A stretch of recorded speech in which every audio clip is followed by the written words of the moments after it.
اور میں پولیس کو داد دوں گا، انہوں نے ایک ایک چیز اس کی فالو کی، یعنی جو ٹیکسی 3 ٹیکسیز چینج کی اس کی پورے انہوں نے اسمارٹ سٹی کے کیمرہ سے پورا اس کو فالو کیا، کدھر گئے ان کو ڈرائیوروں کو لوکیٹ کیا، ان کو انٹرویو کیا، تو ایک ایک چیز فالو کی ہے۔ تو اس کیس کے اندر بھی اس کے اندر ہی ان کے کیمرے لگے ہوئے تھے، ایک ایک چیز اس کی یہ جو نور کا مرڈر کیس ہے اس کو فالو کر رہے ہیں۔ یہ بہت ٹریجڈی ہے۔ میں یہ صرف آپ کو سب کو یہ یقین دلانا چاہتا ہوں کہ کوئی بھی طاقتور سے بھی طاقتور ہو اس کو سزا پوری ملے گی اس کیس کی۔ جی ہمارے ساتھ اگلے کالر، السلام علیکم۔ وعلیکم السلام جی کون؟ بات کر رہا ہوں راول پنڈی سے۔ جی جی کیا سوال ہے؟ جی السلام علیکم خان صاحب۔ خان صاحب سب سے پہلے تو آپ کا شکریہ کہ آپ نے جس طرح انوائرمنٹل ایشو پہ کام کیا ہے اور گرین ٹریز پہ کام کر رہے ہیں آلریڈی نا، اس کا سب سے بڑا فائدہ جو ہمارے لیے نظر آ رہا ہے وہ انشاءاللہ ہماری نیکسٹ جنریشن کو فرسٹ لیڈر ہیں جو کہ اس بارے میں سوچ رہے ہیں نا، تو thank you very much for اس کے لیے نا۔ سر میرا سوال یہ ہے کہ آج کل ریزیڈینشیل ایریاز کے اندر کمرشل ایکٹیویٹیز بہت زیادہ ہو رہی ہیں، جس طرح میں جس علاقے سے بلانگ کرتا ہوں وہ راولپنڈی کا ایریا ہے امر پورہ نا، تو یہاں پہ گھر گھر میں بیسیکلی فرنیچر کے کارخانے کھل رہے ہیں اور اس کے ساتھ ساتھ ہمارے جو گاڑیوں کے ویئر ہاؤسز وغیرہ کھل رہے ہیں نا، جس کی وجہ سے ہمارے پورے ایریا میں نا ریزیڈنٹ کو بہت زیادہ مشکلات کا سامنا ہے۔ ریزیڈینشیل ایریا میں کمرشل ایریا زیادہ بن رہے ہیں اور اس سے ریزیڈنٹ کو پرابلم آ رہی ہے۔ دیکھیے میں دونوں چیزوں کا جواب دیتا ہوں۔ پہلی چیز کہ سارے جو پاکستان میں لوگ یہ دیکھ رہے ہیں، میں آج سب آپ کو اب تاکید کرتا ہوں کہ ہو سکے تو آپ نے کم از کم ایک درخت ضرور لگانا ہے یہ برسات کے اندر، اور صرف لگانا نہیں، پھر اس کا دھیان رکھنا ہے،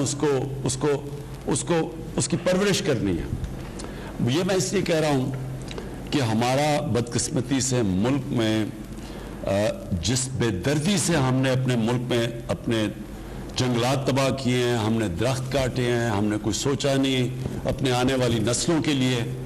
یہ شاید ہی کوئی ملک اپنے اوپر جس کو اللہ نے اتنی نعمتیں دی ہو، جس ملک کو اللہ نے یعنی جو اس ملک کو نعمتیں دی ہیں، شاید میرے خیال میں کسی ملک کو ہوں کہ ہمارے پاس 12 موسم ہیں، 12 کلائمیٹک زونز ہیں۔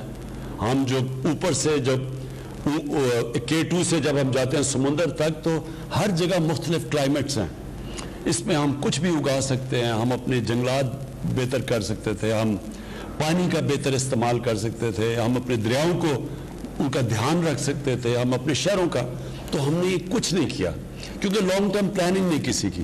لوگ آتے ہیں 5 سال کا الیکشن ہوا ہے، اچھا جی میں کیا الیکشن کے اندر میں کوئی اورنج ٹرین دکھا دوں، میں کوئی میٹرو دکھا دوں اور 5 سال میں کمپلیٹ کر کے اس کے اوپر کروڑ روپیہ خرچ کر کے کہ جی دیکھیں کتنا بڑا کارنامہ کیا۔ یہ کوئی کارنامہ نہیں ہے۔ آپ پیسے دیں آپ میٹرو لگا لیں، آپ پیسے دیں آپ ٹرین بنا۔ اصل کارنامہ ہے اپنے آنے والی نسلوں کی ابھی سے پرواہ کریں ہم کہ ہمارے یہ جو بچے بڑے ہوں گے تو کیا ان کو پولوشن کس طرح کے شہر ملیں گے، کیا وہاں پانی ٹھیک ہوگا، شہروں میں پانی ملے گا، گندگی کدھر جائے گی؟ وہ گندگی دریاؤں میں تو نہیں ہم پھینک رہے، ہم اپنا انڈر واٹر جو زمین کے نیچے پانی ہے اس کے اندر تو زہر نہیں ڈال رہے۔ تو یہ جب تک یہ صرف وہ سوچتے ہیں جو آگے کا سوچتے ہیں، جن کی لمبی آگے کہ وہ اپنا نہیں سوچتے، اپنے بچوں کا سوچتے ہیں۔ اس لیے جو ہمارا اس وقت پاکستان میں جو ہم 10 ارب درخت لگا رہے ہیں، یہ ہم اپنے بچوں کے لیے لگا رہے ہیں، اپنی نسلوں کے لیے، اپنے ملک کو، اور یہ اس اللہ کا شکر ادا کر رہے ہیں اس کی نعمت کا دھیان رکھتے ہوئے جو نعمت ہے پاکستان۔ تو میں سب کو کہوں گا درخت لگائیں، اس میں شرکت کریں پوری طرح۔ میں یہ 4-5 جگہ پہ یہ کیمپینز لانچ کروں گا انشاءاللہ اس برسات میں۔ دوسری چیز، ہمارے شہروں کے اندر مسئلہ بہت بڑا ہے، ہم نے ماسٹر پلان نہیں بنائے شہروں کے، جو بنے ہوئے تھے ماسٹر پلان وہ بھی سارے تباہ ہو چکے ہیں۔ اسلام آباد میں ذرا آپ اگر دیکھ رہے ہوں تو میں آپ کو بتاؤں کہ کس طرح ہم نے کیونکہ سوچا سمجھا نہیں تو ہوا کیا اس ملک کے ساتھ۔ اسلام آباد ایک واحد پلان سٹی تھی پاکستان کی، جس میں پتہ تھا ہر علاقے کدھر ہیں، سڑکیں کدھر بنیں گی، گھر کدھر بنیں گے، کمرشل ایریاز کدھر ہیں۔ وہ ماسٹر پلان بنا ہوا تھا۔ وہ ماسٹر پلان کی اتنا دھجیاں اڑائی گئیں کہ آج آپ یہ دیکھیں کہ 1960 سے 2010 تک جتنی بھی اسلام آباد میں ڈیولپمنٹ ہوئی تھی 2010 سے لے کے 2020 تک اتنی ڈیولپمنٹ 10 سالوں میں ہو گئی ہے. ہمارے گرین ایریاز چلے گئے ہیں, یہاں سے لے کے مری تک جائیں تو راستے میں ساری کنسٹرکشن شروع ہو گئی ہے. کسی نے یہ نہیں دیکھا کہ پانی کدھر سے آئے گا, کسی نے یہ نہیں دیکھا گندگی کدھر جائے گی, وہ ساری راول لیک میں چلی جاتی ہے یا جو جاتا ہے پنڈی کے لیے. تو اب میں نے ہر جگہ آرڈر کیا ہے کہ ہر شہر کے ماسٹر پلان بنیں گے. ماسٹر پلان کا مطلب یہ کہ شہر ایک حد سے آگے نہیں پھیلے گا, کیونکہ ہمارے ہرے علاقے ختم ہوتے جا رہے ہیں, ان کو روک دیں گے شہروں کو. شہر بجائے ادھر جانے کے اوپر جائیں گے جو ساری دنیا میں ہے. اب دبئی ہے, دبئی اوپر گیا ہوا ہے, اگر دبئی پھیل جائے تو وہ کہاں سے کہاں پہنچ جائے. جس طرح نیو یارک ہے, اب نیو یارک اوپر گیا ہوا ہے, اگر نیو یارک کو اس طرح پھیلنا شروع ہو جائے تو وہ نیو یارک میں تو کبھی نہ وہ پانی دے سکتے ہیں, نہ بجلی دے سکتے ہیں, نہ امینٹیز دے سکتے ہیں.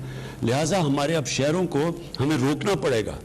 اور پھر جو ہم نے دیکھا نیا شہر بنائیں گے, جس طرح راوی سٹی بنا رہے ہیں لاہور میں. راوی سٹی کا مقصد کیا ہے؟ پہلے تو راوی کو بچانا. راوی ایک گندا نالا بن چکا ہے, اس کو ڈیم کر کے اس کا پانی اوپر لا کے لیک بنا کے, تاکہ لاہور کا پانی نیچے جا رہا ہے. لاہور میں تھوڑی دیر میں ٹینکر مافیا آ جائے گا جس طرح کراچی میں, کیونکہ وہاں پانی اتنا نیچے چلا گیا. اس لیے پہلے لیک بنا رہے ہیں تاکہ گراؤنڈ واٹر اوپر جائے, پھر اس کو اوپر لے کے جا رہے ہیں شہر کو, ماڈرن سٹی بنا رہے ہیں. پھر وہاں پورے جنگل اگا رہے ہیں ساتھ تاکہ وہاں پولوشن کم ہوتا کہ وہ ابزارب کرے پولوشن. اسی طرح کراچی میں ہم نے بنڈل آئلینڈ کا سوچا ہوا تھا, بدقسمتی سے سندھ کی حکومت اس نے اس کو ہمیں بنانے نہیں دے رہی, اور وہ مجھے کچھ سمجھ نہیں آتی, کیونکہ سارا فائدہ سندھ کا ہے. پیسے بھی سندھ میں, نوکریاں بھی سندھ میں, فائدہ بھی کراچی کا, جو بچ جائے گا کراچی بھی پھیلتا جا رہا ہے. کوئی وجہ ہے جو انہوں نے روکا ہوا ہے. لیکن شہروں کو اب ہمیں روکنا پڑے گا, ماسٹر پلانز بنانے پڑیں گے, گرین ایریاز وہاں بچانے پڑیں گے, وہ بھی غائب ہو گئے ہیں. اور پھر ویسٹ ڈسپوزل یعنی گندگی کدھر جائے گی, اس کی پھر ٹریٹمنٹ پلانٹس, جو کہ اب لاہور میں 3 ٹریٹمنٹ پلانٹ بنائیں گے, اور وہ ٹریٹ کر کے پانی راوی میں ڈالیں گے. راوی بھی بہتر ہو جائے گا, اور پھر جو گراؤنڈ واٹر ہے وہ بھی بچ جائے گا.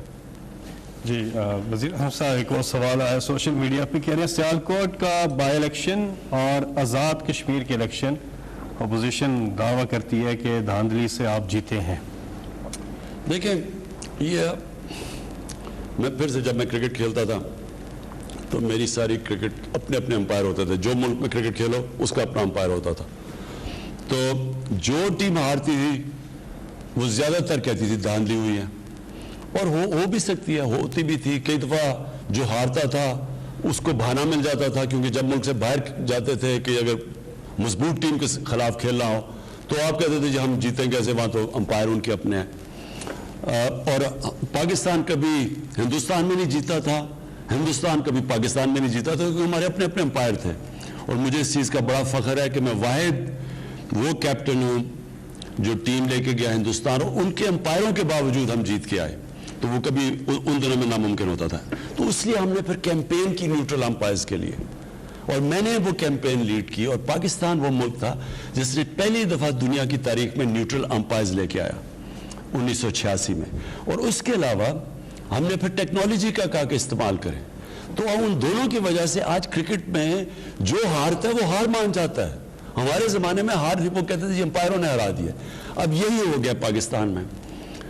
پہلی دفعہ ایک گورنمنٹ آئی ہے جس نے کہا کہ گورنمنٹ کہہ رہی ہے کہ ہم اب یہ الیکٹرل سسٹم کو ٹھیک کریں تاکہ سب مان جائیں ہار جیت کو.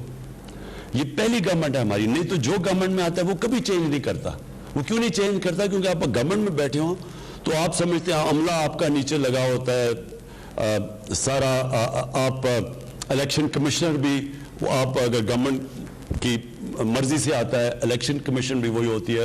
تو وہ گورنمنٹ سمجھتی ہے کہ ہمارے پاس ایڈوانٹیج ہے کہ اگر ہم گورنمنٹ میں بیٹھے ہیں تو ہم الیکشن جیت سکتے ہیں, تو وہ چینج نہیں کرتے. ہماری پہلی گورنمنٹ آئی ہے جس نے ہم نے پوری کوشش کر کے محنت کر کے دیکھا کہ کیسے ہمارا الیکٹرل سسٹم ٹھیک ہو سکتا ہے. اور ہم ایک نتیجے پہ آئے ہیں کہ ایک ہی طریقہ ہے کہ الیکٹرانک ووٹنگ مشینز ہم لے کے آئیں. اس سے ہوگا جتنے بھی ہمارے مسئلے سب ختم ہو جاتے ہیں. ہمارے مسئلے شروع ہوتے ہیں ووٹنگ کے بعد, اور جب تک رزلٹ آتا ہے اس کے بیچ میں سارے دھاندلی جو کہ بیگز کھل جاتے ہیں, وہ ڈبل سٹیمپ کر دیتے ہیں, وہ فارم 40 نہیں بھرتا, یعنی ساری چیزیں وہاں. اگر الیکٹرانک ووٹنگ مشینز آ جائیں تو جیسے الیکشن ختم ہوتا ہے رزلٹ آ جاتا ہے. تو اب اتنی محنت سے ہم نے کام کیا ہے, 1 سال سے ہم لگے ہوئے ہیں اپوزیشن کو کہنا کہ یہ ہمارا سسٹم ہے, ہمارے ساتھ مل کے ریفارمز کرو. 1 سال سے وہ ہمیں ٹائم ہی نہیں دے رہے. وہ کہتے ہیں ہم مانتے نہیں ہیں نہ خود کو تجویز دیتے ہیں نہ ہماری مانتے ہیں. اب آزاد کشمیر کا الیکشن, ان کے امپائرز, ان کی سٹنگ گورنمنٹ, یہاں تو کیئر ٹیکر گورنمنٹ کرتی ہے, سٹنگ گورنمنٹ نون لیگ کی نے الیکشن کروایا, سارا عملہ ان کا, پولیس انہوں نے وہاں لگائی ہوئی ساری جگہ, الیکشن کمیشن ان کی مرضی کی. پھر ہاں, جو سینئر ممبر الیکشن کمیشن کا تھا وہ نون کے وزیر اعظم کا ہمزلف تھا. تو پھر دھاندلی کیسے ہو گئی؟ دھاندلی تو جب تک الیکشن کمیشن آپ کے ساتھ نہیں ملتی دھاندلی نہیں ہو سکتی. تو وہ پھر سیالکوٹ کا الیکشن ہو گیا, اب وہ بھی ہار گئے ہیں اور وہ ان کا گڑھ تھا. ہاں, یہ فواد چودھری ریمائنڈ کر رہے ہیں کہ دھاندلی کے الزامات آزاد کشمیر میں کدھر سے لگائے گئے؟ وزیر اعظم نے بیٹھ کے وزیر اعظم ہاؤس سے لگائے ہیں. تو یہ ایسی بھی دھاندلی کبھی نہیں دیکھی تھی کہ وزیر اعظم بھی آپ کا, عملہ بھی آپ کا. تو وہ اس کا حل ایک ہے, الیکٹرانک ووٹنگ مشینز, اور اس کے اوپر ہم نے پورا زور لگا دیا ہے. ہم نے اس کے اوپر اپنی ہماری جو سائنس اور ٹیکنالوجی کی منسٹری انہوں نے ڈیولپ بھی کر دیا ہے. ہم سارے میڈیا کو دکھا رہے ہیں. ہم بلکہ چاہتے ہیں کہ سارے جو میڈیا کے الیکشنز ہیں, جو بارز کی الیکشنز ہیں, سارے وہ الیکٹرانک ووٹنگ مشین سے کروائیں. اور انشاءاللہ یہ پھر یعنی آپ قوم سب سمجھ جائے گی کہ ایک ہی طریقہ ہے کہ یہ سارے مسئلے جو دھاندلی کے ہیں وہ ختم ہوئیں. جب امریکہ میں ڈونلڈ ٹرمپ نے کہا کہ دھاندلی ہوئی ہے, دھاندلی سے ہرایا گیا ہے, تو وہ کیوں نہیں ثابت کر سکا دھاندلی؟ کیونکہ وہاں الیکٹرانک ووٹنگ مشینز تھی. اس کے اوپر وہ ثابت ہی نہیں کر سکا, کیونکہ جدھر بھی وہ گیا انہوں نے سارے رزلٹ دکھا دیے. اور وہی اس کا حال ہے پاکستان میں. جی اگلے کالر ہمارے ساتھ. السلام علیکم. جی جی ہیلو. وعلیکم السلام. جی کون سا بات کر رہے ہیں؟ جی جی کیا سوال ہے جی آپ کا؟ سر ہمارا سوال یہ کہ ہمارے یہاں 1974 یا اس سے پہلے کی یہ جو بجلی کا سب سے بڑا مسئلہ ہے ہمارے پاس, سر لوڈ شیڈنگ تباہی ہے. اور جو ہمارے اب چونکہ صاحب اگر بائی روڈ آئیں گے دیکھیں گے جو کھمبے لگے ہوئے نا سیمنٹ کے 73 یا 74 کے, وہی سر تیز ہوائیں چلتی ہیں, گر جاتے ہیں, انہیں کو ریپیئر کر دیتے ہیں, کوئی اس طرح کر دیتے ہیں, مطلب کوئی حال نہیں ہے. تو میں چاہ رہا تھا, یہ میرا سوال ہے کہ سوال کیا بس ایک طرح سے ریکویسٹ ہماری سر, تو اس کیا جائے سر. دیکھیے جی, میں پہلے بجلی کا ان گرمیوں میں بڑی مشکلات کا لوگوں کو سامنا کرنا پڑا. لوڈ شیڈنگ بھی زیادہ تھی, گرمی شدید تھی, اور بلوچستان میں ایک اور مسئلہ آ گیا کیونکہ جو گوادر تک ہم ایران سے بجلی لیتے ہیں, ایران میں اتنی گرمی پڑی کہ ایران کی خود بجلی کی اتنی کنزمپشن ہوگی کہ ایران بھی ہمیں بجلی نہیں دے سکا, کیونکہ وہاں ادھر شارٹیج ہوگی ایران کے اندر. تو ہمارا مسئلہ ذرا آپ نے سمجھنا ہے. ہم نے بجلی تو زیادہ بنا دی پاکستان میں, لیکن جو بجلی کو پہنچانے کے لیے جو ٹرانسمیشن لائنز ہیں وہ پرانی ہیں صاحب. اب مثلا پشاور ہے, جو خاص طور پر پشاور ویلی کے اندر, وہاں جو ٹرانسمیشن لائنز ہیں وہ اتنی پرانی ہیں کہ جب بجلی کا پریشر بڑھا تو جب ہم نے بجلی پہنچانے کی بھی کوشش کی وہ پہنچتی نہیں تھی, کیونکہ وہ ٹرانسمیشن لائنز کیری نہیں کر سکتی تھی. تو اب اگلا ہے کہ پورا انویسٹمنٹ کر رہے ہیں ٹرانسمیشن لائنز کو ٹھیک کرنے, نہیں لانے کے لیے, تاکہ وہ بوجھ برداشت کر سکے. دوسرا ہمیں مسئلہ کیا آیا کہ یہ جو فینومینا ہے جس کو کہتے ہیں گلوبل وارمنگ, ہماری اس سے جو موسم کے اندر جو تبدیلیاں آئی ہیں اس میں ایک کیا ہوا کہ جو برفوں نے پگھلنا تھا جولائی کے شروع میں وہ پگھلی نہیں. تو جب برفیں نہیں پگھلی تو جو ہماری ڈیمز میں پانی آنا تھا وہ 35% کم پانی آیا, اور یہ ایران میں بھی یہی ہوا. تو جب ڈیمز میں 35% کم پانی آیا تو جو بجلی بنانی تھی ہائیڈرو یعنی پانی سے بجلی بنانی تھی اس میں کمی آ گئی. تو جو ہماری کیپیسٹی بھی تھی اس سے بھی کم بجلی بنی. لیکن جو بجلی اس باری جو ڈیمانڈ آئی ہے، پاکستان کی تاریخ کی سب سے زیادہ بجلی کی ڈیمانڈ اس باری آئی ہے، تقریباً 25,000 میگا واٹ بجلی. یہ ہمارا جو جون اور جولائی کا ہمارا مہینہ ہوتا ہے، یہ ہمارا پیک سیزن ہوتا ہے، اور باقی سارے مہینوں میں تو ہماری اوسطاً ڈیمانڈ جو ہے وہ 16,000 میگا واٹ ہوتی ہے، اس میں وہ 22-23 پہ چلی جاتی ہے. اس سال وہ ڈیمانڈ ہماری 26,000 تک گئی ہے، اور وہ بجلی ہم نے سپلائی بھی کی، یہاں تک کہ ہماری جو ٹرانسمیشن کیپیسٹی ہے وہ 24,000 ہے، ہم نے 25,000 میگا واٹ بجلی جو ہے وہ سسٹم میں چھوڑی. تو ایک طرف تو ڈیمانڈ 20% بڑھی ہوئی تھی، دوسرا ہمارے ڈیمز کم تھے اس مرتبہ، تو ہمیں بجلی کی جو پروڈکشن ڈیم سے آ رہی تھی، اور ڈیمز ہماری 25% بجلی بناتے ہیں، وہ ہمیں کام آئی. لیکن انشاءاللہ تعالیٰ اب یہ پچھلے 2 ہفتے سے تو ہم نے غیر اعلانیہ لوڈ شیڈنگ پورے پاکستان میں بالکل زیرو پہ ہم لے گئے ہیں، اور اگلے سال کے لیے ایک ہم نے مؤثر پلان بنایا ہے کہ اگلی گرمیاں آنے سے پہلے یہ جو ہمارے ٹرانسمیشن کے یعنی بجلی کی ترسیل کے باٹل نیکس ہمیں دیکھنے میں آئے ہیں، ان پہ ہم انشاءاللہ تعالیٰ قابو پا چکے ہوئیں گے. اور الحمدللہ اب جس طرح ہماری انڈسٹری زیادہ ڈیمانڈ جنریٹ کر رہی ہے، تو ہمارے پاس اس کو پیک سیزن میں بھی میٹ کرنے کے لیے انشاءاللہ تعالیٰ ایک مؤثر نظام ہوئے گا. جی یہاں پہ وقت ہوا ایک وقفے کا. خان صاحب کے ساتھ میں 22 سال سے اٹیچ ہوں جی، اور گجرانوالا کارپوریشن میں 2 سال جب سے یہ دوبارہ کارپوریشن بحال ہوئی تھی 2017 میں، جو میئر شپ آئے تھے انہوں نے جو کرپشن کی ہے، مجھے انہوں نے پہلے اپنی سیٹ سے اتار دیا. جب آپ کی دور واپس آیا، وہ چیئرمین واپس گیا تو مجھے لگایا گیا اور کہا گیا کہ آپ نے کرپشن پکڑنی ہے. میں نے کروڑوں روپے کی کرپشن پکڑی ہے کارپوریشن میں، جس کی مجھے صلہ یہ دیا گیا کہ مجھے پہلے کہا گیا کہ آپ یہ باز آ جائیں اس کام سے. گجرانوالا میں بہت زیادہ نون لیگ کا گڑھ ہے، لیکن میں اپنے حق و صداقت کے لیے قائم رہا. میری جان بھی چلی جائے، میرے بچے بھی قربان ہو جائیں خان صاحب، لیکن میں حق پہ نہیں جھک سکتا. میں کسی رشوت والے کے ساتھ نہیں چل سکتا. وہ میں نے ثابت کی 13 کروڑ کی کرپشن ایک کبھی میں نے پکڑی تھی، انہوں نے فوراً مجھے ڈسمس کر دیا نوکری سے. حالانکہ میں نے فورم پہ ہائی کورٹ پہ بھی انہوں نے کہا کہ اس پر کوئی قصور نہیں ہے، لیکن اس کے ہائی کورٹ کے حکم کے باوجود مجھے جو گجرانوالا کے چیف آفسر تک کرپٹ ترین امجد حسین ٹلو، جس نے بلڈنگ میں اپنا بلڈنگ پٹرول اور سب کام میں کروڑوں کی کرپشن کی ہے، اس نے مجھے ڈسمس کر دیا. یہ تو میں ابھی میرے آفس آپ کو کانٹیکٹ کریں گے اور ہم اس کو پوری طرح انویسٹیگیٹ کریں گے کہ آپ جو کہہ رہے ہیں اور کیا یہ واقعی سب کچھ ٹھیک ہے. پہلے ہم انویسٹیگیٹ کرتے ہیں اور پھر ایکشن لیں گے. لیکن میں آپ سب کے لیے جو میرے پاکستانی آپ یہ دیکھ رہے ہیں، یہ اپنے ذہن میں ڈال رہے ہیں کہ ایک کرپٹ معاشرہ ترقی نہیں کر سکتا. دنیا کے اندر میں یہ بار بار ایک چیز لوگوں کو سمجھاتا ہوں کہ دنیا میں جو خوشحال ملک ہے اس نے کرپشن کے اوپر قابو پائی ہے. وہاں قانون کی بالا حکمرانی ہے، طاقت کی حکمرانی نہیں ہے، قانون کی حکمرانی ہے. قانون کی حکمرانی ہوتی ہے تو کرپشن ختم ہوتی ہے. دیکھیں، ایک ہوتی ہے کرپشن چھوٹے لیول پہ. چھوٹے لیول کی کرپشن لوگوں کو تنگ تو کرتی ہے، ملکوں کو تباہ نہیں کرتی. ملک کو تباہ کرتی ہے جب پرائم منسٹر بیٹھ کے کرپشن شروع کرتا اور میرے وزیر. جب ہم شروع کرتے ہیں نیچے تک، ہم کسی کو کرپشن سے نہیں روک سکتے. ہم بلکہ کیونکہ ہم جب کرپشن کرتے ہیں، ہم وہ کرپشن کے جو روکنے والے ادارے ہیں ان کو پہلے ہم کمزور کرتے ہیں، کیونکہ ہم نے چوری کرنی ہوتی ہے، وہ پھر باقی کو کسی کو بھی نہیں پکڑ سکتے. نتیجہ یہ ہوتا ہے کہ وہ سارا ملک کی تباہ ہو جاتا ہے. یہ ایک ضرور میں پھر دہراتا رہتا ہوں ایک چیز. ایک ہے پینل بنائی ہے یونائٹڈ نیشنز کے سیکرٹری جنرل نے، اس کو کہتے ہیں فیکٹ آئی پینل. اس پینل نے بڑی محنت کر کے ریسرچ کر کے وہ ایک نتیجے آئے ہیں سامنے، اور وہ آپ یہ سمجھ جائیں کہ جو ان کی فائنڈنگز ہیں وہ بتاتی ہیں کہ غریب ملک غریب کیوں ہیں.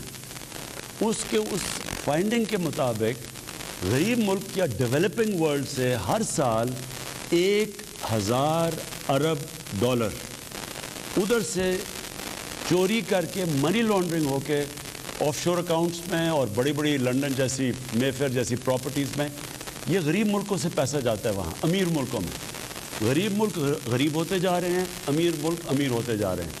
ان کا چوری کا پیسہ سارا ادھر چلا جاتا ہے. جس طرح جب انگریز آیا ہندوستان میں تو مغلوں کے دور میں ہندوستان سپر پاور سمجھی جاتی تھی دنیا کی.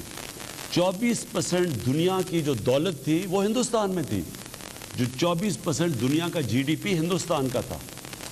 جب وہ انگریز 200 سال کے بعد چھوڑ کے گیا تو ہندوستان کا 3% شیئر رہ گیا تھا دنیا کے جی ڈی پی میں. صرف 3% دولت ہندوستان کی تھی. باقی جو انگلینڈ تھا اس کی 24% ہو گئی تھی. تو یہاں سے پیسہ سارا جو چوری کر کے لوٹ کے ادھر چلا گیا. اب یہی کرپٹ جو حکمران ہیں اور جو ان کے ساتھ ساتھی ہیں وہ یہی کر رہے ہیں سارے غریب ملکوں سے. ہر سال پیسہ چوری ہو کے ان کا امیر ملکوں میں چلا جاتا ہے. جو نوکریاں یہاں نکلنی ہوتی ہیں وہ نوکریاں ادھر ہوتی ہیں. نہ یہاں ہم اپنے لوگوں کو تعلیم دے سکتے ہیں, نہ علاج کروا سکتے ہیں کیونکہ پیسہ چوری. اور پھر روپے کے اوپر پریشر, کیونکہ ڈالر لے کے ڈالر خرید کے باہر بھیجنے ہوتے ہیں. تو جب ڈالر کی کمی ہوتی ہے روپیہ گرتا ہے, روپیہ گرتا ہے ساری چیزیں مہنگی ہو جاتی ہیں جو باہر سے آپ امپورٹ کرتے ہیں. تو یہ کتنا بڑا المیہ ہے. یہ جو جنگ ہے کرپشن کے خلاف یہ پاکستان کی جنگ ہے. یہ اصل میں قانون کی حکمرانی کی جنگ ہے. جو کرپشن اس وقت جنگ چل رہی ہے ہمارے ملک میں, جو طاقتور کرپٹ لوگ ہیں وہ اپنے لیے این آر او مانگ رہے ہیں کہ ہمارے ساتھ کوئی ڈیل کر لو. جو جنرل مشرف نے کی تھی ڈیل وہ میرے سے بھی وہی مانگ رہے ہیں. اور وہ سارا وقت بلیک میل کرتے ہیں ملک کو کہ جی اگر آپ نے ہمارے اوپر ہاتھ ڈالا تو ہم آپ کے لیے آپ کی گورنمنٹ گرا دیں گے. یہی ساؤتھ افریقہ کے اندر ہوا. ان کے پریزیڈنٹ نے کرپشن کی, اس کا نام زوما تھا. زوما کے اوپر انہوں نے ہاتھ ڈالنے کی کوشش کی ساؤتھ افریقہ کی گورنمنٹ نے. انہوں نے سڑکوں میں اس نے لوگ نکال لیے, مظاہرے شروع ہو گئے اور وہ گورنمنٹ پیچھے ہٹ گئی. یہی یاد رکھیں کہ ایک طاقتور اور کمزور اور غریب اور امیر ملک میں فرق ہی ہے. کسی ویسٹرن ڈیموکریسی کے اندر کسی کی جرت نہیں ہے کہ اگر اس کے اوپر کرپشن کا ایلیگیشن ہے پرائم منسٹر پہ, اس کے وزیروں پہ, وہ یہ نہیں کہہ سکتا کہ جی میں جواب ہی نہیں دوں گا, آپ کون ہوتے ہیں, میرے اوپر سیاسی انتقامی کارروائی ہو رہی ہے. ان کو جواب دینا پڑتا ہے. اور یہی فرق ہے وہاں. اور یہی ہم پاکستان کی فیوچر کی جنگ لڑ رہے ہیں, اپنے آنے والی نسلوں کی. یہی رول آف لا کی جنگ ہے, قانون کی حکمرانی.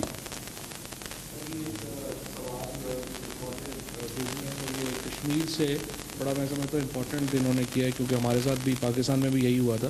آزاد کشمیر قانون ساز اسمبلی نے 28 مئی 2021 کو ایک کالا قانون پاس کیا ہے جس کے تحت عارضی کانٹریکٹ اور ایڈ ہاک بھرتیاں بغیر ٹیسٹ اور انٹرویو جو اپنے دور میں انہوں نے لوگ بھرتی کیے ہیں ان کو گریڈ 1 سے لے کے گریڈ 18 تک انہیں مستقل کر دیا, جس پر ریاستی عوام فکر مند ہے. یعنی لوگوں کو ایڈ ہاک بھرتی کیا اور اب جاتے جاتے ان سب کو کنفرم کر دیا, جیسے کہ یہاں پہ بھی آپ کو پتہ سر ایسے ہی نہیں.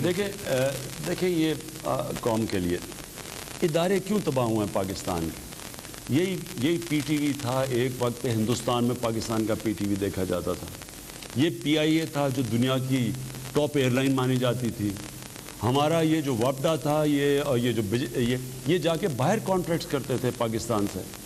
ہمارا جو نیسپاک تھا وہ مڈل ایسٹ میں جا کے کانٹریکٹس کرتا تھا. تو ہمارے آہستہ آہستہ یہ اتنے بڑے ادارے کیوں تباہ ہوئے. ساروں کے اندر سیاسی بھرتیاں کر کے سفارشوں کو ڈال کے ایسی انہوں نے برے حالات کیے ہیں اداروں کے کہ آپ یہ دیکھیں کہ جو پینشنز ہیں اداروں کی وہ اتنی بڑھ گئی ہیں کہ وہ تقریباً جو بجٹ ہوتا ہے اس میں زیادہ تر پینشنز میں چلا جاتا ہے. تو نہ کوئی ڈیولپ کر سکتا ہے, نہ ادارہ آگے بڑھ سکتا ہے, نہ جس کام کے لیے وہ ادارہ بنا ہوتا ہے نہ وہ کام پورا کر سکتا ہے. اب یہ آزاد کشمیر میں جو کیا انہوں نے, یہ کیا کیا ہوگا کہ میں نے اگر الیکشن جیتنا ہے, میں نے اپنے لوگ بھر دیے, جو اچھا جی میں آپ کو نوکریاں دے دوں گا. میں نے اپنی الیکشن جیتنے کے لوگوں کی بھرتی کروا دی, ملک کو میں نے تباہ کروا دیا. یعنی ملک کو سارے یہ جو ادارے تھے, اسٹیل مل کی میں آپ کو مثال دیتا ہوں. اسٹیل مل 2008 میں 8 ارب روپیہ کا نفع تھا اسٹیل مل میں, جو پڑا ہوا تھا اسٹیل مل میں. آئی پیپلز پارٹی کی گورنمنٹ وہی اسٹیل مل انہوں نے پہلے غلط بھرتیاں کرائیں, پھر انہوں نے کرپشن کی. وہی اسٹیل مل 5 سال 6 سال کے بعد بند ہو گئی اور 300 ارب روپے کا اس کے اوپر خسارہ ہو گیا اور آج بھی بند پڑی ہوئی ہے. اسی طرح پی آئی اے جیسی 2008 میں یہ پیپلز پارٹی کی حکومت آئی, انہوں نے جو سفارشی میں جو لوگوں کو نکالا گیا تھا، جو ان کے سفارشوں کو سب کو واپس بھرتی کیا.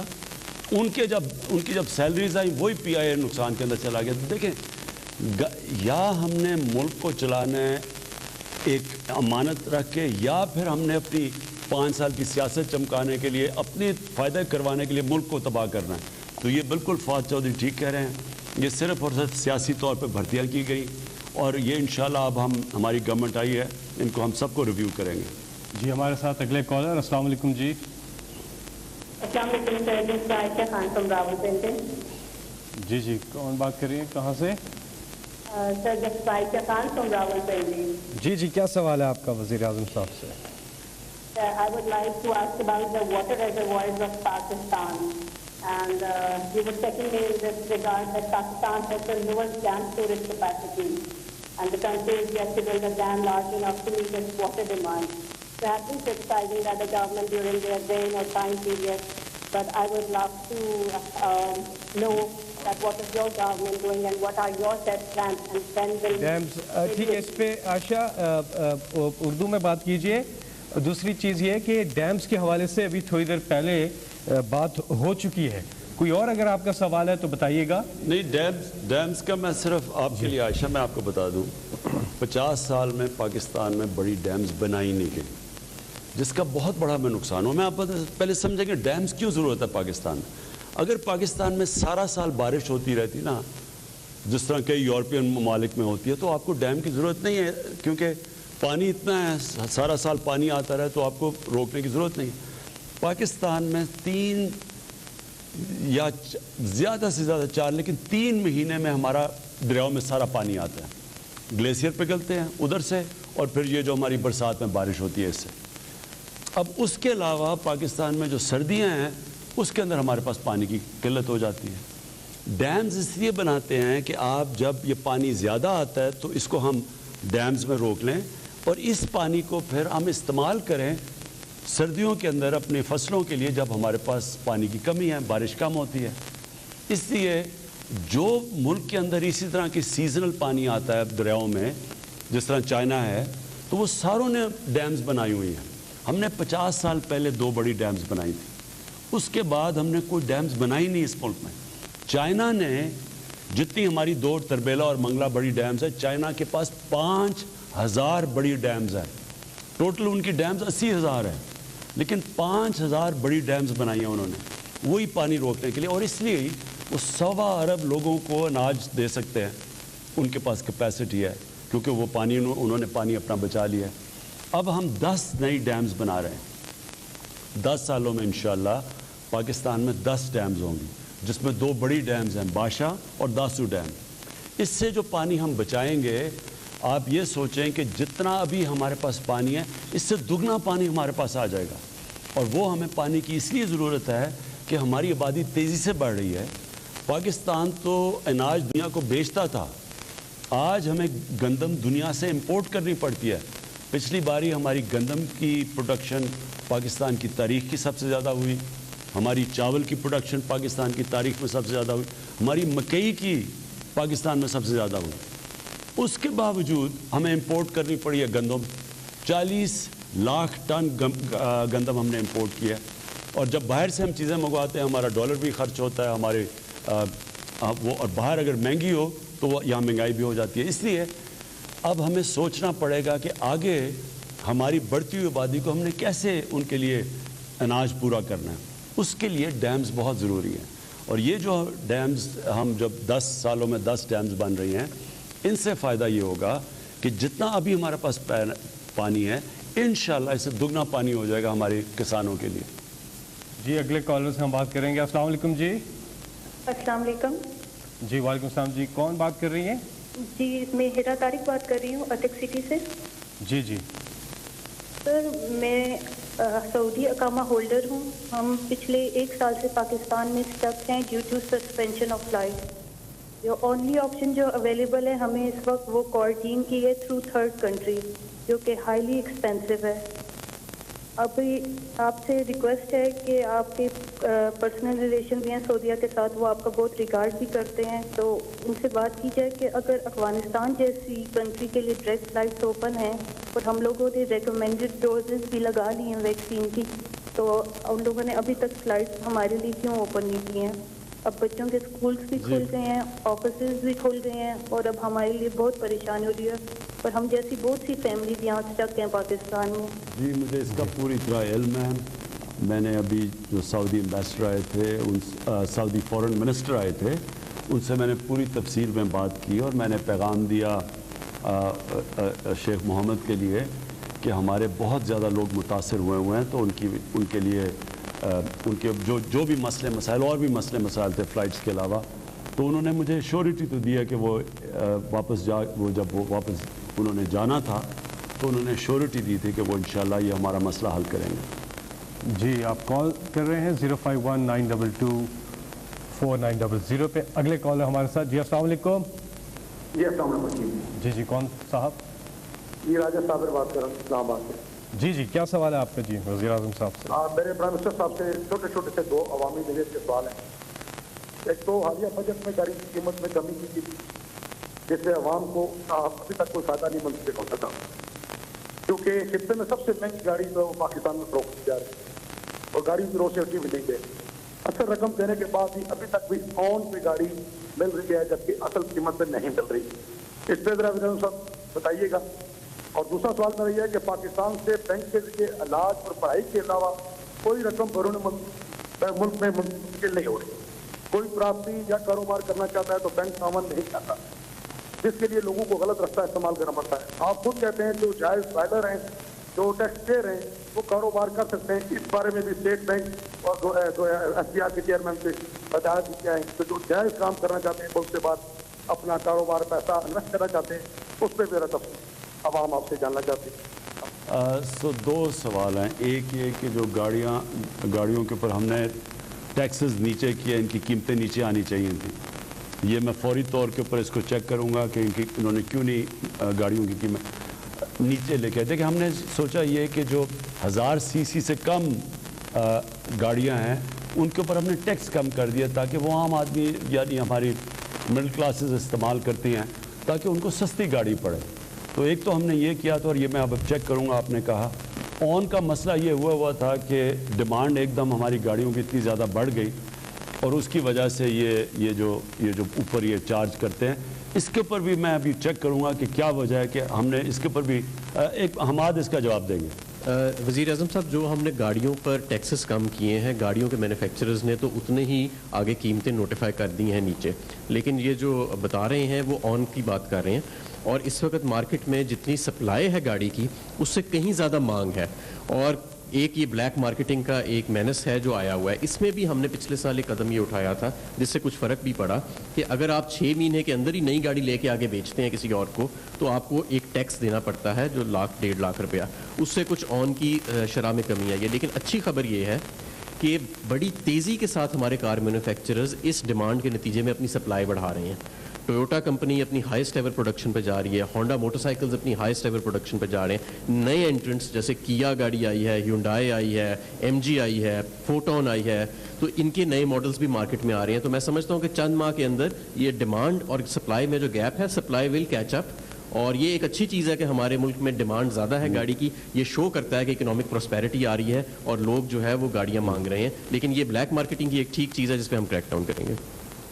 اور دوسرا جو آپ کا سوال تھا اس کو مجھے پوری طرح سمجھ نہیں آئی۔ بینکنگ انہوں نے کیا قرضے بینک نہیں دیتے، آپ اسی کا جواب بتائیں۔ انہوں نے جو بات سمجھ میں آئی ہے وہ یہ کہا ہے کہ ملک سے اندر باہر جو رقوم بھجوانے کے لیے شاید ان کو کوئی دقت آ رہی ہے، جس پہ ہم ہر وقت کام کر رہے ہیں اسٹیٹ بینک کے ساتھ بھی اور ایف بی آر کے ساتھ بھی۔ اور دوسرا ایز آف ڈوئنگ بزنس کی انہوں نے بات کی، اس میں بھی آپ ہر مہینے میں ایک میٹنگ چیئر کر رہے ہیں، اور ہماری انڈیکس میں ریکارڈ ایشیا میں سب سے زیادہ امپروومنٹ آئی ہے، اس میں بھی مزید انشاءاللہ بہتری آتی رہے گی۔ جی میں اس میں دونوں چیزوں کے میں صرف یہ کہہ دوں کہ یہ ضرور ہے کہ ہم آسانیاں پیدا کر رہے ہیں ہمارے اوورسیز پاکستانیز تب پاکستان میں، کیونکہ وہ ہمارا سب سے بڑا اثاثہ ہے۔ اوورسیز پاکستانی اصل میں ان کی ریمیٹنس نے ہمارے ملک کو صحیح طرح بچایا ہے۔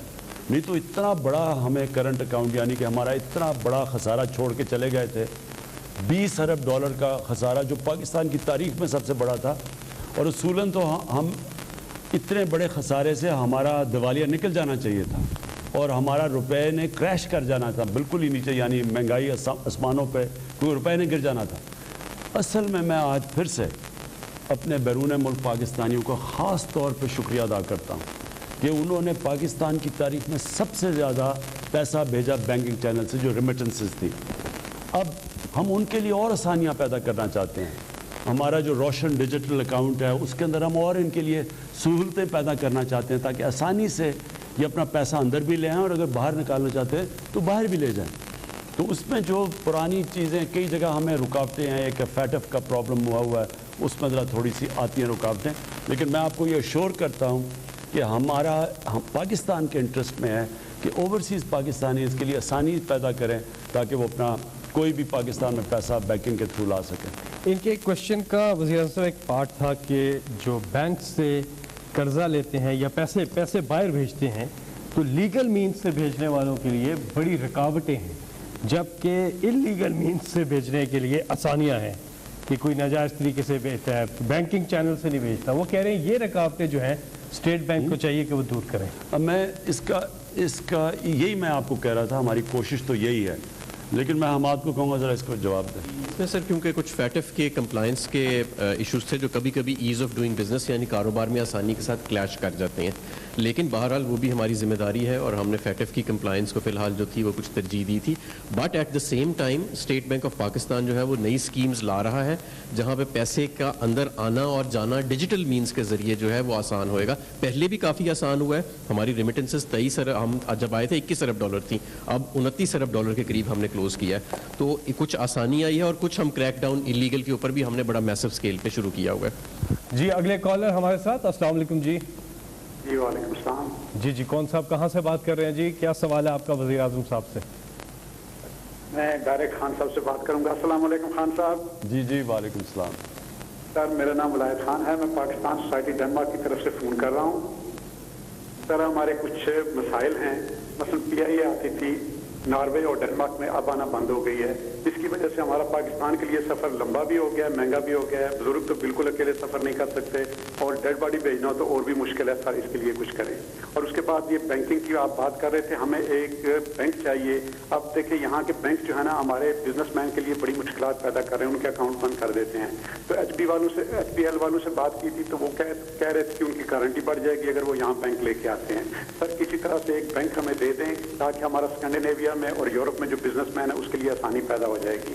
اور تیسری بات یہ ہے سر کہ جو انٹرا پارٹی الیکشن ہو رہے تھے ڈنمارک سے, اس میں ہمیں مسئلہ پیش آیا ہے. اس وقت بے قاعدگی تھی تو ہم نے شور مچایا, تو پتہ نہیں کیا بات ہے, وہ ہماری بات نہیں سنتے انصاف پینل والوں کی. ہم نے تو ہزاروں ممبر بھی بنائے ہیں, ہم پاکستانی یعنی ممبر ہیں PTI کے, وہ ایسے ہیں جیسے وائس رائے بنے ہوئے ہیں. انہیں کہیں کہ اب انہوں نے جو نئی ڈیٹ دی, پہلے انہوں نے انکوائری نہیں کی کیا مسئلہ تھا, اب انہوں نے جو نئی ڈیٹ دی ہے وہ محرم کی 5 تاریخ کو دے دی ہے, 16 اگست کو. ہم کہہ رہے ہیں 1 ہفتہ آگے کر دیں, کیونکہ اہل تشیع ہوں یا سنی ہو کوئی بھی ہو, ہم ان دنوں میں عبادت کرتے ہیں, رات کو محفلوں میں جاتے ہیں, تو بہتر ہوگا کہ 1 ویک آگے کر دیں الیکشن اور اچھے طریقے سے الیکشن کرائیں, فیئر ہو کر سب کے لیے.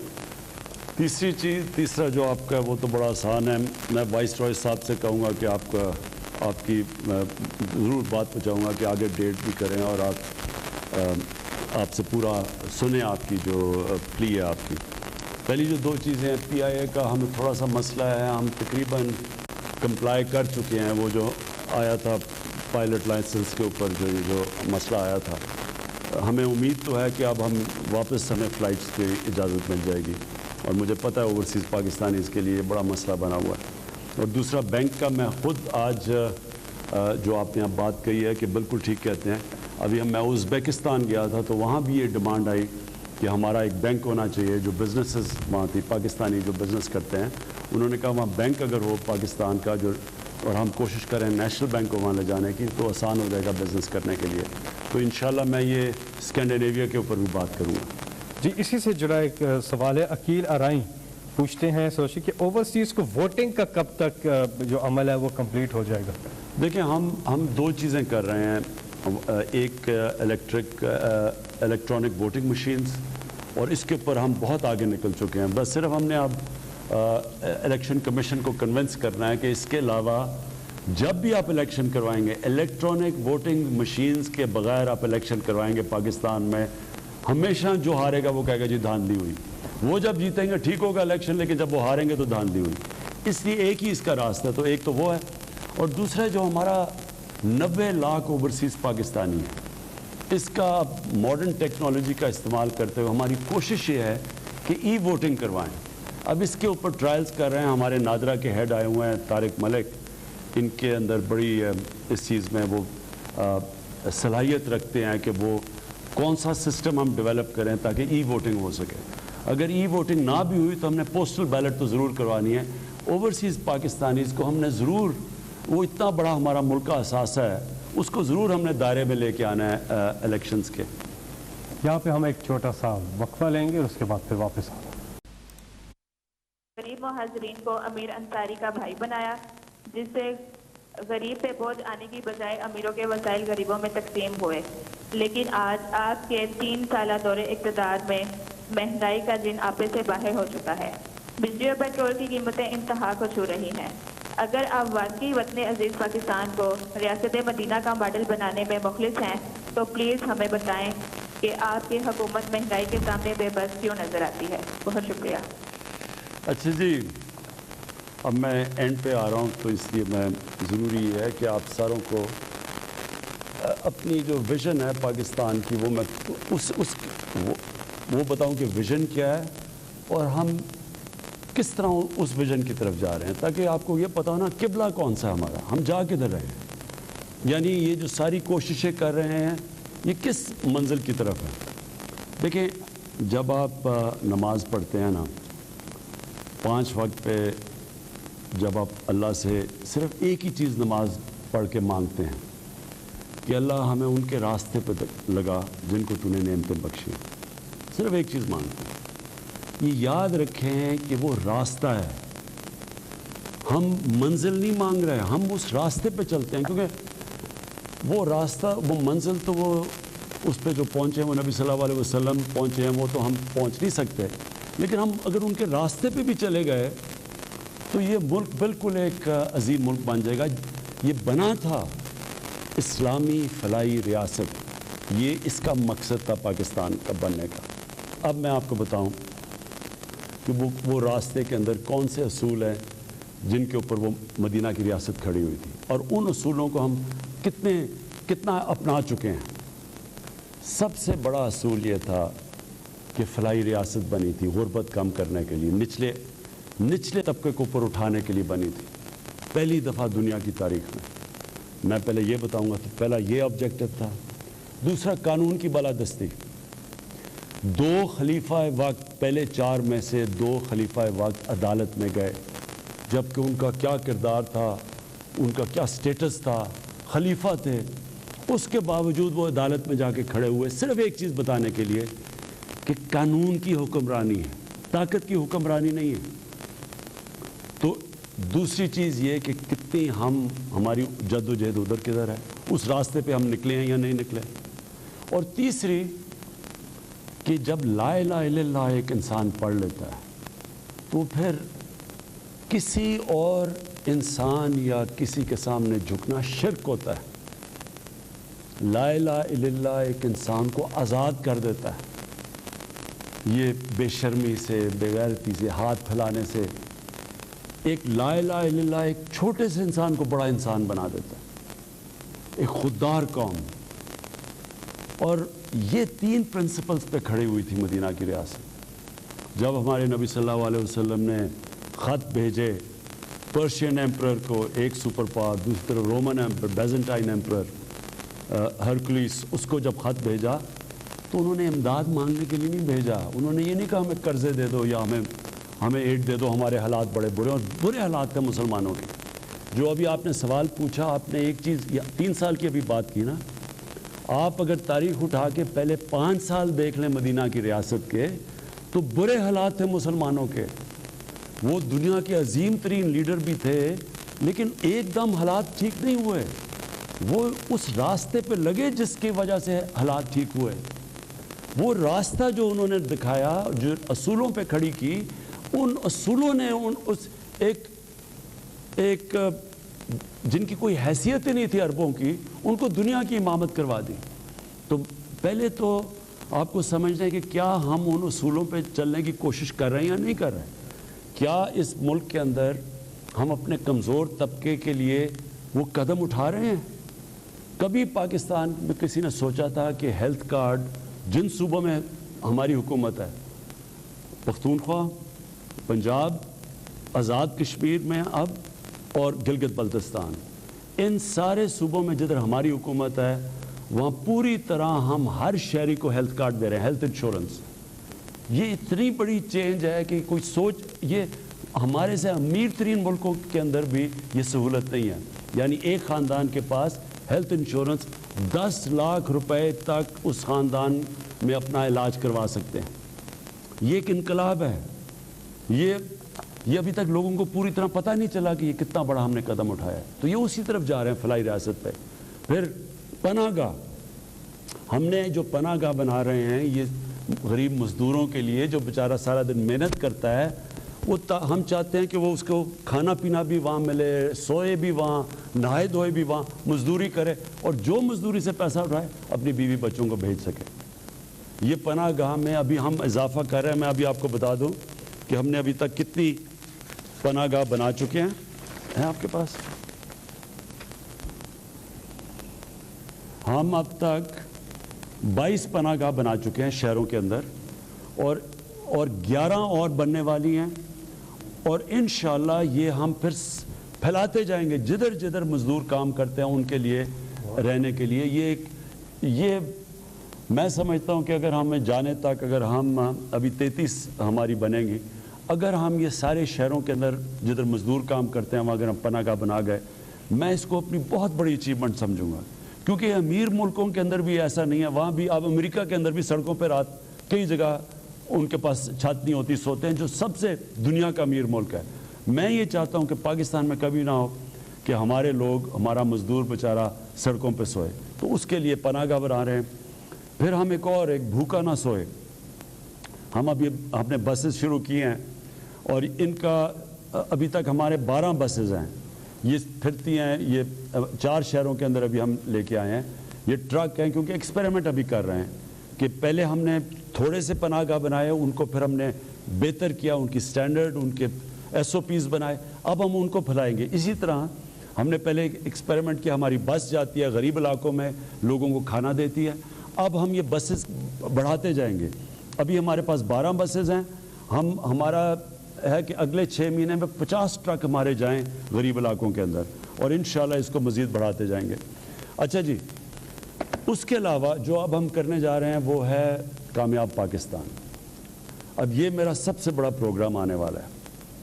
کامیاب پاکستان کے اندر کیا ہوگا کہ جتنے 40% جو ہمارے خاندان ہیں جو نچلے طبقے میں ہیں, ان کے لیے ایک گھر کے اندر ایک کو ٹیکنیکل ایجوکیشن ملے گا, سارے گھر کو ہیلتھ کارڈ ملے گا تاکہ وہ اپنا ان کا علاج ہو جائے. ایک ہم ان کو مائکرو فائنانس سے اپنا گھر بنا کے ان کو قرضہ لے کے دے رہے ہیں. یہ مائکرو فائنانس کمپنیز ہیں, وہ کیا کریں گی کہ اگر میں اپنا گھر بنانا چاہوں تو ان کو پہلی دفعہ پاکستان کی تاریخ میں فائنانس ملے گا. مائکرو فائنانس سے قرضے دلوائیں گے تاکہ وہ جو قسطیں دیتے ہیں اپنے کسی کرائے کے گھر میں رہنے کے لیے, وہی قسطیں دے کے ان کو اپنا گھر ہو جائے. یہ پاکستان کے اندر پہلی دفعہ چیز ہوگی, اور ساتھ پھر ہیلتھ کارڈ ملے گا. یعنی 4 چیزیں دے رہے ہیں, قرضہ, اور قرضے ملیں گے سود کے بغیر. تو شہروں کے اندر قرضے دیں گے تاکہ اپنی کوئی چھوٹی سی بزنس کر لے, دیہات کے اندر قرضے دیں گے تاکہ کسان اپنی مدد کر سکے سود کے بغیر. یہ ہمارا انشاءاللہ اسی مہینے لانچ ہونے لگا ہے ہمارا کامیاب پاکستان, اور انشاءاللہ یہ ایک بہت بڑا ہے. پھر قانون کی بالادستی. تو پہلے تو فلاحی ریاست کی طرف ہم انشاءاللہ ہمارا پورا زور ہے کہ ہم, اور پھر میں نے آپ کو پہلے بتا دیا کہ احساس کا پروگرام ہمارا شروع ہو رہا ہے دسمبر میں. 40% غریب خاندانوں کو جو چیزیں کھانے پینے کی چیزیں ان کے اوپر ڈائریکٹ سبسڈی دیں گے. ہمارے پاس پورا ڈیٹا ہو گیا. دوسری چیز قانون کی بالادستی. یہ ہماری سب سے بڑی اس وقت جہاد چل رہی ہے. جہاد یہ ہے کہ پاکستان میں طاقتور ایک قانون اور غریب کے لیے دوسرا قانون. یہ جو قانون طاقت کی بالادستی ہے اس کو قانون کی بالادستی میں لے کے آنا چاہتے ہیں. یہ سب سے مشکل کام ہے. اس میں مجھے آپ سب کی ضرورت ہے کیونکہ یہ وہی قبضے گروپ ہیں جو کہ طاقتور ہیں, غریبوں کی زمینوں پہ قبضہ کرتے ہیں. یہ وہ سیاستدان ہیں چوری کر کے پیسہ باہر لے گئے ہیں اور ان کو ہاتھ ڈالو تو کہتے ہیں کہ جی آپ کی گورنمنٹ کرا دیں گے. ان کے اوپر ہم نے پورا ہاتھ ڈالنا ہے اور ایک لوگوں کو آزاد کرنا ہے, لوگوں کو قانون دے کے انصاف دے کے آزاد کرنا ہے. یہ دوسرا ہے. اور تیسرا خودداری. ہم یہ وہ ملک بنانا چاہتے ہیں جو انشاءاللہ ایک اپنے پیر پہ کھڑا ہو, کبھی کسی سے ہمیں بھیک نہ مانگنی پڑے, قرضے نہ مانگنے پڑے, کسی کے سامنے ہم ایڈ دے کے ان کی جنگوں میں نہ شامل ہوں کیونکہ وہ ہمیں پیسے دے رہے ہیں تو ہم ان کی جنگ میں شامل ہو جائیں. ایک خوددار, ایک آزاد ملک. اور یہ بھی ایک جب قوم ایک فیصلہ کر لیتی ہے کہ ہم نے دنیا میں اپنی ہر پاسپورٹ کی عزت کروانی ہے, تو عزت تب ہوتی ہے جب ایک قوم اپنی خود عزت کرتی ہے. جب ایک قوم خود عزت کرتی ہے وہ خوددار قوم بن جاتی ہے, اس کی دنیا ریسپیکٹ کرتی ہے. تو یہ میرے 3 ایم ہیں اور انشاءاللہ میری کوشش یہ ہے کہ 5 سال کے بعد اب یہ جو ہمارا ٹرم ختم ہوگی لوگ دیکھیں گے 5 سال پہلے کیا تھا پاکستان کے حالات اور 5 سال کے بعد کیا ہے. جی وقت کیونکہ کم ہے, ہم اب آج کے پروگرام کے آخری کالر سے بات کریں گے. جن کی کال نہیں لگ سکی آپ اگلی بار ضرور کوشش کیجیے گا. ہمیں یہ احساس ہے کہ بہت سے لوگ کوشش کرتے ہیں, ان کا ٹیلی فون جو ہے تھرو نہیں ہوتا. ہم اس پروگرام کی فریکوینسی انشاءاللہ بڑھائیں گے تاکہ زیادہ سے زیادہ کالرز جو ہیں وہ وزیر اعظم پاکستان عمران خان صاحب سے بات کر سکیں. آخری کالر آج کے ہمارے ساتھ کون ہے؟ جی السلام علیکم. وعلیکم السلام. وزیر اعظم پاکستان. جی عمران خان صاحب السلام علیکم. جی وعلیکم السلام. ذوالقرنین حیدر عرض کر رہا ہوں ضلع رحیمیہ خان سے. کرپشن کے خلاف آپ نے جو بڑے بڑے برج گرائے وہ آپ کی پاکستان سے محبت اور مستقل مزاجی کی عکاسی کرتی ہے جو قابل تعریف ہے. آج آپ سے براہ راست بات کا موقع ملا جس کے لیے میں بہت زیادہ مشکور ہوں. مجھے اور مجھ جیسے ہزاروں لوگوں کو فوری انصاف کی آپ سے بہت زیادہ امید ہے. میں آپ کو جنوبی پنجاب کی Khwaja Farid university of engineering and information technology پر نظر ثانی کی درخواست کرتا ہوں کہ مکمل تحقیقات کروائی جائیں. گزشتہ چند سالوں سے پروفیسر ڈاکٹر سلیمان طاہر نے بطور وی سی یونیورسٹی کا چارج سنبھالا اور ملازمین پر ظلم و ستم کے پہاڑ گرائے. چند ہی مہینوں میں عرصہ 6 سال سے کام کرنے والوں کو وجہ بتائے بغیر 200 سے زائد ملازمین برطرف کر دیے گئے اور ان کا داخلہ یونیورسٹی میں ممنوع کر دیا گیا. آواز اٹھانے پر ہمیں سنگین قسم کی دھمکیاں دی گئی جس پر میں اس کا تحقیقات کریں گے ہم کہ کیا اس کی حقائق اور گورنمنٹ پنجاب سے بات بھی کریں گے. میں آخر میں صرف ایک چیز کہنا چاہتا ہوں. دیکھیں ہمارے لیے سب سے بڑا جو مسئلہ ہے نا, جو میرے لیے حکومت کے لیے تکلیف دے رہا ہے, وہ جو مہنگائی ہے. اب مہنگائی کئی وجوہات سے ہیں. ایک ہے کہ آپ کی امپورٹس, جب آپ چیزیں امپورٹ کرتے ہیں کھانے پینے کی چیزیں, تو جب ہمارا پریشر پڑا اور روپیہ نیچے آیا تو, اور روپیہ کیوں نیچے آیا کیونکہ ہمارے پاس اتنا بڑا خسارہ کر کے چھوڑ کے چلے گئے, جس کو کرنٹ اکاؤنٹ کہتے ہیں, یعنی ڈالرز ہمارے کم ہو گئے ملک میں, اس کی وجہ سے روپے گر گیا, ڈالر کی قیمت اوپر چلی گئی, ساری چیزیں مہنگی ہو گئی. ایک تو وہ ہے.